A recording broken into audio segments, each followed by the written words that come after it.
This is my 2002 EP3 Type R. We've been chipping away at it slowly and slowly, turning it into a track car. In the previous episode, we replaced the front pads and rotors, and then we were going to change the front brake lines, but what ended up happening is we received the wrong brake lines. So one of them was wrong in the packet, and one of them, all three, was right. So in this episode today, we finally resolve that issue and replace the old brake lines with the correct new brake lines. So let's get into it. As you guys were aware from the previous episode, if you haven't watched the previous episode, please go watch that episode before you come watch this episode. We received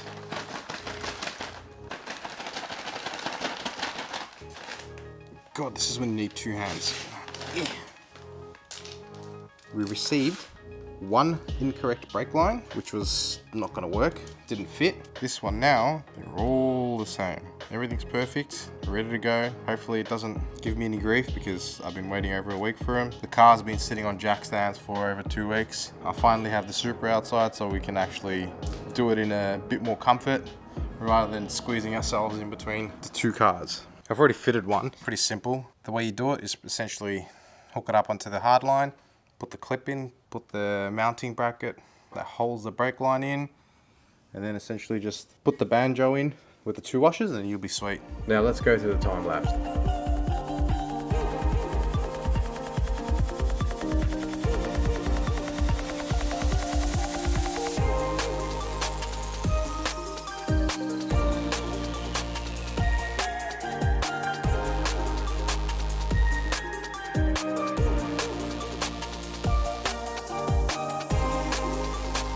Just a tip, so if you're planning on doing the brake lines, what I would do first is fit this part of the brake line in first, then you work your way towards the hard line.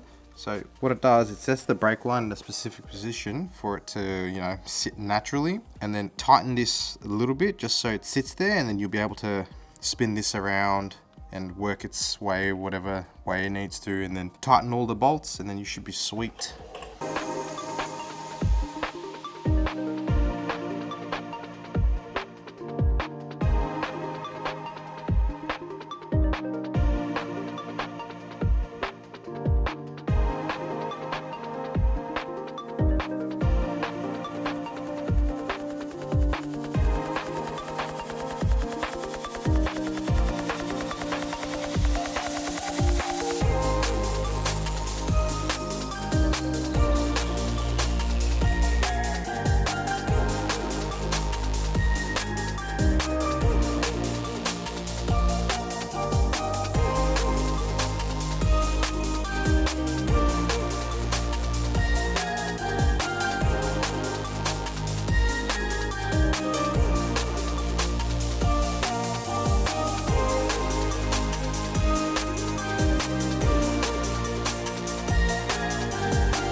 Okie dokie, so that's all done. So now what I'll have to do is bleed the brakes and then go for a drive.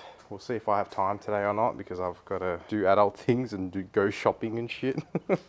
And yeah, so everything's done. All the corners are done. That side's done.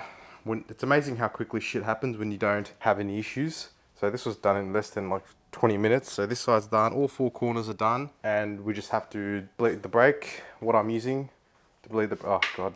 Don't mind the mess, but I'm just using Castrol Performance.4 for now, just to get it started. And then when I do a track day, I'll probably bleed it again and use RBF 600 or something that's track specific, because you'd want to have a higher boiling temperature because you don't want to have RBF 600 on the street. It's never going to see those temperatures. It's pointless. Got a couple other things planned for the EP as well. Parts are slowly rolling in. I've got a clutch for this as well. So hopefully sometime soon or whenever I get the time, I'll do a clutch as well. I've got a light and flow coming as well. I'm going to rebuild the drive shafts because they're clicking, when you turn and it just clicks whenever you turn. So it's doing that. I've also got a baffled sump, which will be another cool install to do. Like, I'm pretty much turning this into a track car, so might as well carry out some preventive measures before you actually decide to go to the track and blow up a K20A. That's not good. If you guys are enjoying the content, make sure you like, comment and subscribe. that's the 4 things. But yeah, anyway, you could do all those things to help the channel grow, make the algorithm work. If you like this content, then your boys will definitely like this content. So make sure you share it with them. And yeah, let's get back into it. Oh, thank God I bought 2 bottles. Fuck, Jesus. All right, so what I'll get you to do, when I tell you, the pedal might go down, you might have to pick it up with your feet. So when you push the brake pedal, so essentially you want to begin from the furthest away from the master cylinder, so wherever the driver's side is, you want to work away from the driver's side because that is usually the longest line and you want to work from the longest to the shortest. So we're just going to do a rough bleed of all corners and then we'll come back around and do it again. See how there's still air bubbles coming out? All right, so now this is the second time around that we're doing it. So what's going to happen now is we've gone through the brakes all the way around once, got all the fluid, got as much air out as possible. Now let's hope that all the air is gone. And we'll probably do it one more time after we do this round. Fuck, I forgot to fill up the reservoir. Make sure you fill up the reservoir. Yeah, because if you don't fill up the reservoir, then you'll have to do this shit all over again because you will introduce air. Don't be an idiot and buy a bottle this small. Get a bigger bottle. It'll save you so many trips emptying it. All right, that's all done. Brakes are all bled. No bubbles coming out. I might need to buy some more brake fluid just to top it up, but it's not too bad. Just a word of advice, if you ever do brake bleeding, don't use the small shitty bottle that I used, which is this. Get something bigger, which has a bigger capacity, because I made a mess. Now I have to quickly chuck the wheels on and then just wash it because the brake fluid sort of squirted in the wheel guard. And yeah, I don't want it sort of getting on the paint, so I'll throw the brakes on, wheels on, and then hopefully it'll be mobile and then just see how it feels. Okay, bye.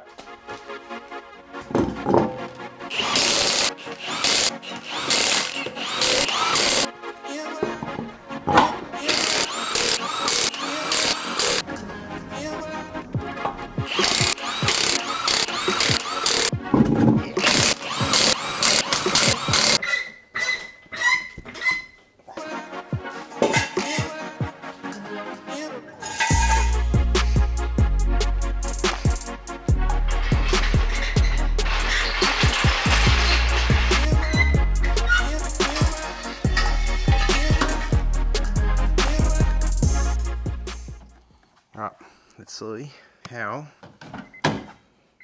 Hopefully she starts and the battery isn't flat.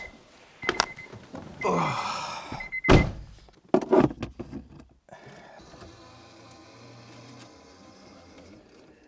My side mirror is broken. Yay! Pedal feels good. We'll let it warm up. I'll move the Supra back and then I'll have to just quickly wash all the wheels so I don't get any brake fluid on the paint of the calipers or the wheels.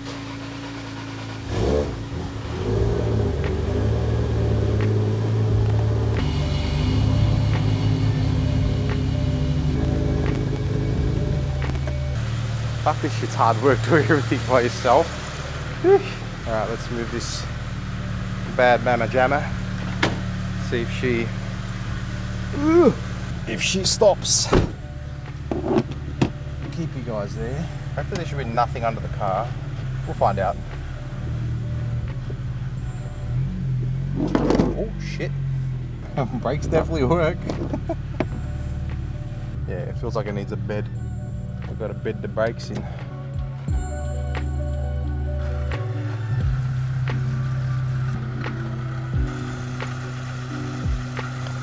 I've got some brake fluid in here. Oh no. Got the camera wet. Fuck. Ooh. I did leave something under the car. Ugh. Story of my life. Story of everyone's life. I'll get to cleaning everything a bit later. Now that it's done, I can... Oh, cramp. I usually have a... Oh, fuck. The brakes are really good. Woo. Wow. A little bit of panic braking, I almost headbutted my camera. Okay, that's done for now. I've got to go keep the wife happy. Got to go do some adulting. So I'll quickly throw all the cars in. I'm happy with the brakes. It stops. That's the most important part. I think most likely tomorrow I'll go for a bust bed the brakes in, see how they fare against the factory brakes, but I'm pretty sure they'll be pretty fucking heaps better than what the factory ones were. And then hopefully book in a track day. All right, boys, so it's been a couple of days, or actually more so a week, since I last worked on the EP3. The weather has been shit, and I have been busy. So what we're gonna do now is we're gonna finish off the bedding process. So what the bedding process is this. So obviously you just, it's pretty self-explanatory. You just essentially slowly ease in the bedding process. So you do light braking, start off with that. And then after that, you have 60 to 10 kilometers braking with moderate pedal pressure. Do not drag the brakes, push and release the pedal quickly. While the third bedding procedure is to heavy braking. So 100 to 50 Ks and 3 hard stops from 100 plus to 10. We'll get it started up and see how it goes. I haven't really driven much of the car. Just been driving it back and forth from the garage, so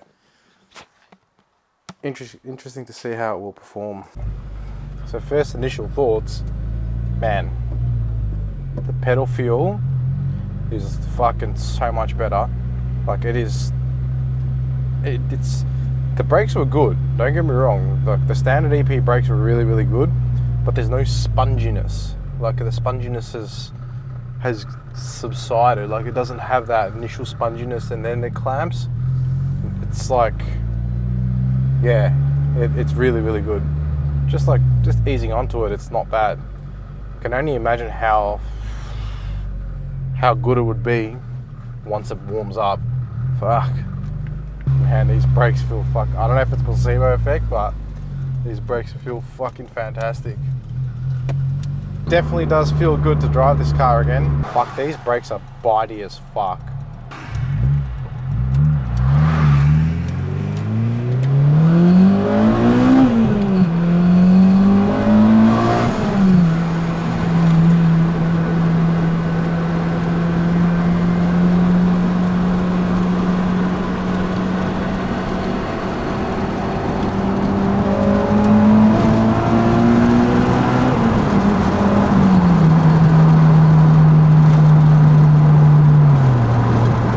This is such a fun little car. Can't wait to put some coilovers in it, some nice suspension setup, put dial some camber in, some toe, get some lighter wheels, jump in and drive. Jesus fucking Christ. Let's get the shit out of it. Just jump in, drive. I know what's gonna end up happening with this car. I can see it. It's gonna end up being a fucking full-blown track car. It's the only way to go these days, I suppose. So 5 consecutive slowdowns from 60. Alright, so moderate pressure to 10, then do it again.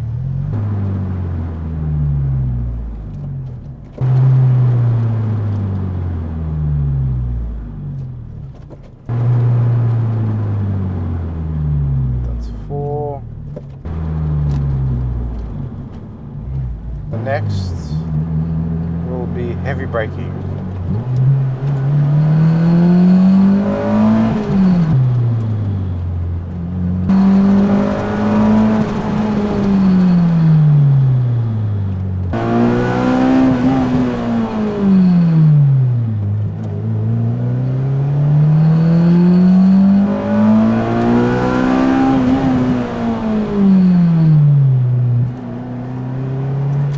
Was it 2, 3 hard stops? Okay.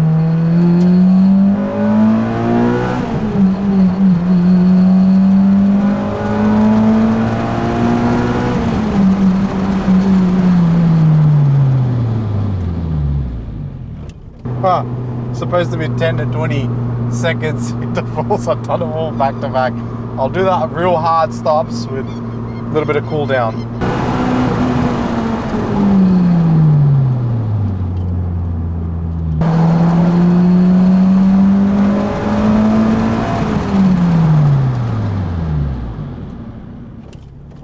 Damn, these brakes are, they're bedding in, but they're fucking dusty as. Ugh.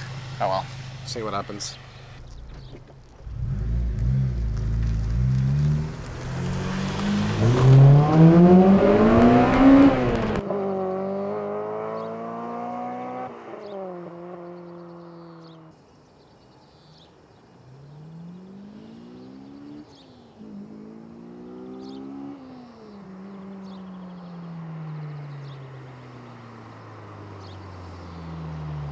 Well, the brakes are better now, which is a good thing because I can't be bothered changing the brakes anymore. Also was told that these brakes can be driven on the street as well, so that's a handy little dandy little fact to know. Hope you guys enjoyed the video. Make sure you guys like, comment and subscribe and share with your boys, because if you've liked this video, then your boys will definitely like this video. Stick to the end of the video if you want to see another video. It'll be in the end screen and it's about the Supra, so I'll see you guys there.